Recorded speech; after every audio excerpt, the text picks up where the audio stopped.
Okay, welcome back everybody to another exciting Zenith CH750 video by John Greiner. Alright, I'm going to show you what I plan to do as far as my adjustable seat or sliding seat in my Zenith. I've got the stock, well, let's see what they call it. Okay, the stock seat base, 75F11.4. And I've got the seat base. It's what the actual chair you sit in here. That's where your rear end goes. I don't have the back on it yet. There was no need to do that while I'm trial fitting this or testing the slide action. So anyway, I've as you can see, I've done 5 grooves in the seat itself. On the back side. Now, the plans say A3. I went ahead and went A4 primarily because these are very expensive nuts. Well, for what they are, they seem pricey. They could cost as much as $1 depending on the side. Since I already had these, I used these A4 size, so I figured a little larger. Is it going to hurt anything? So I used AN hard rivets to hold those in place. So those will just keep them from spinning as you put your bolts in. And then theoretically, once my bolts are in, I shouldn't ever need to take them out. So these won't be getting a lot of torquing on them all the time, although I think they'll take it just fine. I'm sorry for the mess under there, everybody. So I'll just show you how this works. So it's not finished.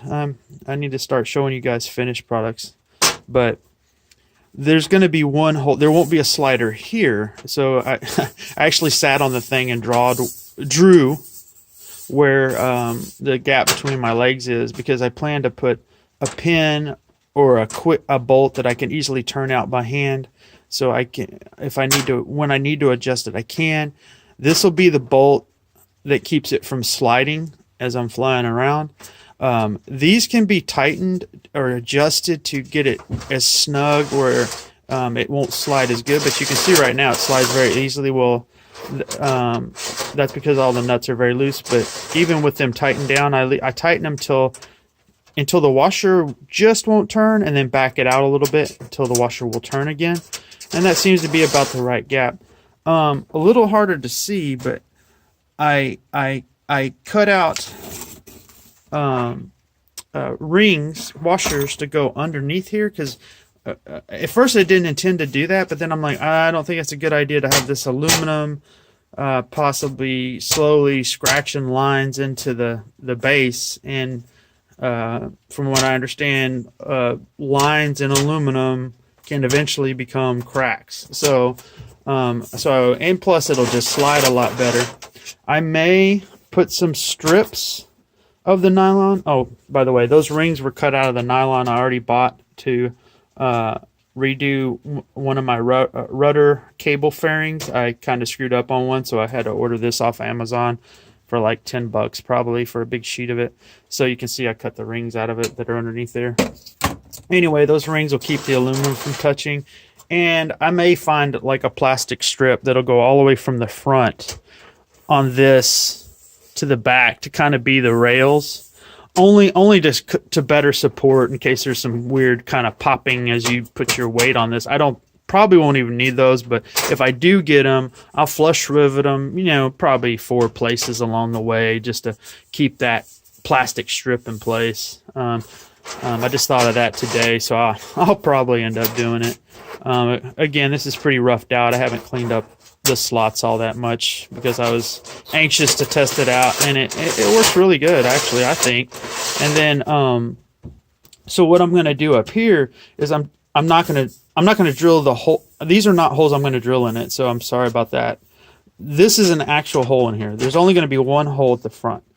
And so what I'm going to do is take this bar, probably about half this size, and I'm going to rivet that to the base under here.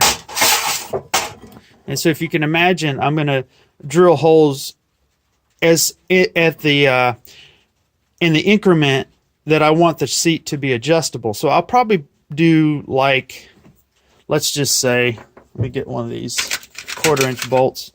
I'll probably put a hole, and then the width of the bolt, not a hole, and then a hole. And what I'll do is once I drill the holes in this at the increment I want, I will I'll tap those. I have the right 1/4 by 28 tap, and so I'll tap this aluminum, because all it really needs to do is to keep this from sliding, and anything that gets in this mechanism is not going to allow it to slide. So I'm gonna and then what I'll do is I will use my AN rivets, my hard rivets, and probably put like 6 rivets in this bar and rivet it to the base. And of course the holes will be drilled through the base to match this, so that as you move this back, you can take a bolt. I'm probably going to take a bolt and like put a ring on it, or they have bolts with the head drilled out. I'll probably like maybe thread one of those rings like you use on your car keychain, so that when it's in here, it'll be flush and the ring will fall down out of your way so it doesn't get caught. But you can easily just turn it out, maybe just a few threads, slide it where you want, take this. And so that's something you could even do in flight, but I don't intend to. I intend to have the seat, the position I need to sit when I fly the plane, figured out before I leave the ground. And then when I land and I'm at wherever my destination, I can spin this out if I want. If I feel like I need the room to slide this back, so I have more room to get my legs out around the dual sticks.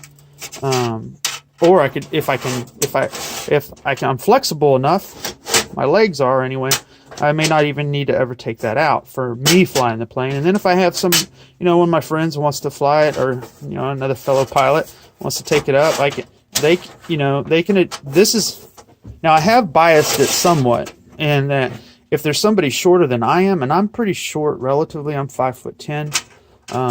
No offense to anybody, but I'm not 6'2", so I consider myself a little short.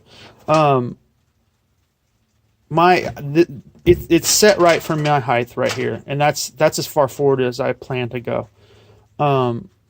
You always have the option on the backrest to put more cushion. So if I have a shorter friend that needs to fly, we'll use cushions to come more forward rather than trying to. I didn't want to come any more forward of this. I might have been able to come flush, but then.